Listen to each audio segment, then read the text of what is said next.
कहानी दोस्ती के किरदार कौन कौन हैं? किशोर, शाकरा, लता, शर्मा जी। कहानी दोस्ती के पसंदीदा किरदार के बारे में एक नोट लिखिए। उस कहानी में मेरा पसंदीदा किरदार शर्माजी है। धक्की हुई शाकरा को तसल्ली देने के लिए शर्माजी की बेटी को शाकरा के घर ले गए। दिवाली का वक्त शाकरा कवान के घर ले गए और कई पकवान दे खुशी कर दिया।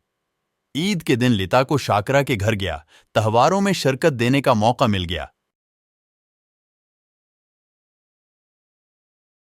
नीचे दिए गए मुकालमों को गौर से पढ़िए और बताइए कि इन मुकालमों को किसने कहा। ये बेसन के लड्डू हैं, ये सोन पापड़ी और ये शक्कर पारे। ये मकालम को किसने कहा? अम्मी। मैं किसके साथ खेलूं चाचा? ये मकालम को किसने कहा? शर्मा जी। अरे बेटी, ईद के दिन रोते नहीं, खुश होते हैं। ये मुकालम को किसने कहा? शर्मा जी। कहानी दोस्ती कैसी लगी? ये कहानी आपको क्या पैगाम देती है? लिखिए।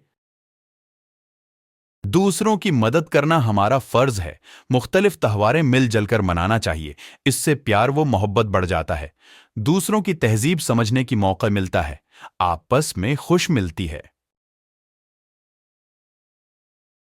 नीचे दिए गए अल्फाज को पढ़िए और उनकी मदद से जमले बनाइए। जगमग जगमग, सारा घर जगमग जगमग कर रहा है। उधर उधर, लोग उधर उधर दौड़ रहे हैं। तरह तरह के पकवान बनाया है। चुपचाप चुपचाप बैठो, तारे जगमग कर रहे हैं।